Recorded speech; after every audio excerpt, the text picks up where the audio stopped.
En este video hablaremos sobre la fisiología de la respiración y cabe mencionarse que para esto decidí dividirlo en pequeños videos ya que se tiene que hablar sobre diferentes cosas y para lo cual pues que no sea tan confuso es mejor dividirlo porque se tiene que hablar sobre lo que es intercambio gaseoso sistémico y alveolar, espirometría que es medir las capacidades y volúmenes respiratorios y algunas otras cuestiones más.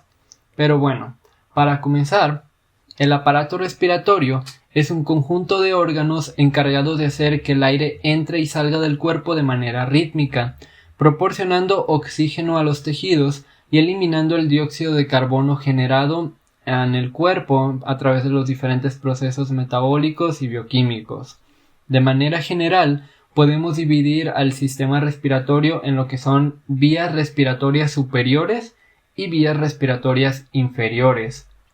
Y algunas de las estructuras que participan en este sistema son la faringe, la laringe, la cavidad nasal, que como tal todo esto corresponde a vías superiores, la tráquea, los pulmones, los bronquios, que esto ya sería pues vías respiratorias inferiores, los bronquiolos, que son una segmentación de los bronquios, y finalmente los alvéolos, muy importantes porque es en ellos en donde ocurre el intercambio entre dióxido de carbono y oxígeno. Ok, comenzando con el recorrido del aire, pues este se da en la cavidad nasal, en donde, solo un poco de anatomía, hay diferentes senos paranasales que son espacios llenos de aire, que son el esfenoides, etmoides, el frontal y el maxilar. Como tal, el aire entra a través de nuestra nariz, en donde hay moco y vellosidades, y todo esto tiene un porqué. En este caso, el moco salado y pegajoso que se genera contiene enzimas que ayudan a matar bacterias, por lo tanto proporciona un tipo de respuesta o barrera para evitar que ciertas bacterias o partículas entren en nuestro organismo. De igual manera, las vellosidades, que a pesar de que pueden ser molestas, estas también están cubiertas con el moco y ayudan como tal a atrapar diferentes bacterias y partículas y evitar que sigan avanzando. Siguiendo con esto, hay dos estructuras muy importantes que son la faringe y la laringe, que también son los conductos que siguen de la cavidad nasal. En primer lugar, hablemos de la faringe. La faringe se divide en tres porciones, que es la nasofaringe, la primera, y que conecta con la cavidad nasal. Después la orofaringe, que conecta con la cavidad bucal. Y finalmente la laringofaringe, que conecta con una estructura que está un poco más aquí abajo, que es la laringe como tal, que es la que se conoce también como la caja de voz, que es la que produce el sonido. Y todas estas estructuras también son como tipo conductos para permitir el paso del aire. También cabe mencionarse otra estructura más, que es la epiglotis. La epiglotis como tal es un colgajo de tejido que se encuentra en esta zona, en donde entra el esófago y la tráquea. En este caso, la epiglotis tiene una función muy importante y es evitar que la comida o el agua que tomamos llegue a la tráquea y que pues finalmente se vaya a los pulmones, que es lo que no debe pasar.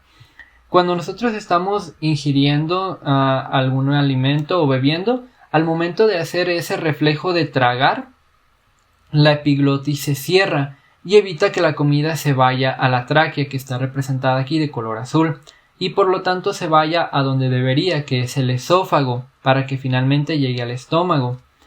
El esófago es posterior a la tráquea, es decir, que está detrás de ella, y pues esta cercanía generalmente pues puede llegar a causar un problema, pero gracias a la epiglotis pues generalmente esto no ocurre, a menos de que pues nosotros estemos comiendo rápido o estemos distraídos y algo llegue a pasarse la tráquea, en donde en ese caso tenemos lo que es el reflejo de la tos, que nos ayuda pues a hacer que eso que pasamos pues se regrese para arriba y podamos expulsarlo por la boca. Siguiendo con el recorrido, como tal tenemos la tráquea. La tráquea es igualmente un conducto que lleva el aire hacia los alvéolos. En este caso también hay ciertas glándulas mucosas que producen moco alrededor de toda la luz de la tráquea, porque el aire generalmente pues cuando nosotros lo inhalamos, este podría llegar a resecar toda la estructura, todos los conductos, pero este moco que también se produce ayuda a humedecer el aire y evitar precisamente que reseque todas las estructuras. Además, hay diferentes células como lo son células caliciformes y células ciliadas que ayudan a algo que se conoce como transporte mucosilar. Esta imagen que se ve aquí está en sentido vertical. Si por alguna razón alguna bacteria o partícula llega a este punto de la tráquea, el transporte mucosilar ocurre de tal manera de que las vellosidades de las células más el moco tienen el mismo efecto que en la nariz, atrapan bacterias y partículas y lo que hacen es, como si fuera tipo función de elevador, hacer que suban de regreso por donde entraron para ser eliminadas, ya sea en la exhalación, por ejemplo, o también de que en la parte en el que conecta con el esófago, pues que esto se vaya al esófago y mueran las bacterias por el jugo gástrico. Entonces este transporte mucosilar es muy importante para evitar que las partículas dañinas sigan bajando. Igualmente en esta imagen C se ve un poco más claro la estructura de uno de los anillos que conforman la tráquea en forma de C, que igualmente tiene un músculo traqueal. Es un anillo como tal de cartílago hialino con una mucosa y glándulas mucosas. Siguiendo con esto, la tráquea da lugar a lo que es el árbol bronquial, que ya es lo que he venido mencionando. Este árbol bronquial da, al final de cuentas, paso a lo que es la parte terminal, que son los alvéolos. Los pulmones son aquellos órganos que rodean como tal todo el árbol bronquial, y es muy importante porque si no estuvieran los pulmones, pues el árbol podría ser dañado muy fácilmente. Igualmente, solo para recordar anatomía, porque los pulmones como tal no tienen una intervención en lo que es el intercambio gaseoso, hay dos pulmones, derecho e izquierdo. El izquierdo como tal está dividido en lóbulo superior y lóbulo inferior, y el pulmón derecho está dividido en lóbulo superior, lóbulo medio y lóbulo inferior, cada uno con sus segmentos o con sus divisiones de bronquio, que es bronquio lobular superior, medio e inferior. Finalmente, tras todo el árbol bronquial, llega la parte de los alvéolos. Los bronquiolos, que son como las divisiones pues ya casi finales del árbol bronquial, terminan en lo que es el bronquiolo terminal, este segmento de aquí, y finalmente el bronquiolo respiratorio.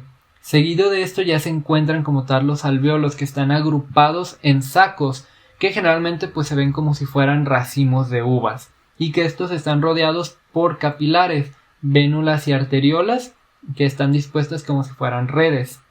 Un alvéolo tiene la siguiente estructura que se ve en la imagen B. Tiene dos tipos de células alveolares, que también se les llaman neumocitos o células pavimentosas, en el caso de los neumocitos tipo 2.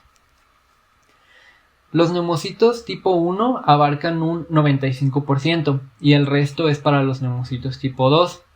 En este caso, los neumocitos tipo 2 tienen una participación importante en lo que es producir surfactante. Esta sustancia de color azul claro que se ve aquí alrededor se conoce como surfactante y evita que los alvéolos colapsen cuando se están llenando de aire y cuando estamos exhalando. La manera en que puedo ponerlo es la siguiente: un globo que nosotros llenamos de aire y después lo embarramos de pegamento y después le ponemos encima periódico, o sea, lo cubrimos todo con periódico, ya no va a poder colapsarse el globo. En este caso, el surfactante actúa como si fuera el pegamento del ejemplo y evita que pues los alvéolos se colapsen al momento de estar inhalando y exhalando. Y además de ello, hay macrófagos, que son células del sistema inmune, que si alguna partícula llega a este punto, pues los macrófagos pueden fagocitarla, pueden comérsela. Y finalmente hay que hablar de esta estructura en particular, que es la membrana respiratoria, pero para esto está una imagen que se me hace un poco más clara. La membrana respiratoria como tal es una membrana compartida en lo que es la propia capa de los neumocitos, que son neumocitos tipo 1, después una membrana basal, que está de color morado, y recordemos que los alvéolos están rodeados por capilares. Entonces, en este caso, las células endoteliales, que son estas de aquí, estas tres en conjunto van a formar la membrana respiratoria, y de forma que la sangre, los eritrocitos que vienen cargados con dióxido de carbono, lo eliminen hacia el alvéolo, y el oxígeno que nosotros estamos inhalando llegue al torrente sanguíneo y lo carguen los eritrocitos para después irse a lo que son las venas pulmonares, al corazón y después al cuerpo. Finalmente, para este video vamos a hablar de lo que es inspiración y expiración. Primero, durante la inspiración se contraen el diafragma y los músculos intercostales, provocando en este caso una elevación de las costillas, y las cavidades pleurales se expanden, succionando el aire hacia el interior. Posteriormente, durante la expiración, se relaja el diafragma y los músculos intercostales, provocando el descenso de las costillas, y las cavidades pleurales se contraen, expulsando el aire hacia el exterior. Las cavidades pleurales son como tal unas capas que se encuentran alrededor de los pulmones. Hay diferentes pleuras. En este caso, algunas de las funciones de las pleuras es, número 1, reducir la fricción, porque también cuando se están elevando los músculos y las costillas puede haber cierta fricción para los pulmones. Entonces también hay un líquido similar al surfactante que producen estas pleuras, que pues se llama líquido pleural, que ayuda a reducir la fricción y evitan que pues los pulmones terminen dañados. También ayudan a crear un gradiente de presión, que esto se verá más adelante cuando hablemos como tal de lo que es el intercambio gaseoso. Pero básicamente ayudan a hacer que las presiones tanto en el interior como en el exterior cambien y podamos nosotros o jalar el aire o expulsarlo. Y finalmente proporcionan compartimentos, ayudan a separar o dividir las diferentes estructuras que están todo alrededor de los pulmones, los músculos, el diafragma, para evitar que pues una infección de algún órgano o estructura se pase a las demás. Y como tal, estas pleuras, esta imagen muestra muy claro, este es el pulmón como tal. Y después hay una cavidad pleural, que es como un espacio en el que no hay nada. Hay dos pleuras, que es la pleura parietal, esta que se encuentra más externa, y la pleura visceral, esta que se encuentra de manera más interna. Estas pleuras generan el líquido pleural que ayuda a evitar la fricción. Y después de esto están los músculos intercostales, que es este que se encuentra aquí. Regresando a lo que era la parte de inspiración y expiración.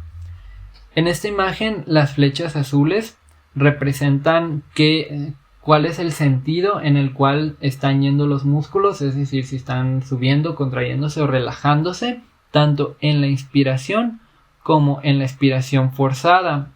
Generalmente pues hay expiración normal y expiración forzada, que es la que nosotros hacemos voluntariamente. En este caso, en una expiración forzada, los intercostales internos se deprimen o se suprimen y se estrecha la cavidad torácica. En general, todo esto simplemente es para simplificar o mostrar cómo es que los diferentes músculos participan para ayudarnos a inspirar o a expirar. Y pues bueno, esto sería todo por este video. Repito, lo voy a dividir en más partes para hablar sobre el intercambio gaseoso, cómo ocurre ese intercambio propio que se da en esta parte, porque no es tan simple como parece. Y para hablar de algunos otros temas que también son importantes referentes a fisiología respiratoria.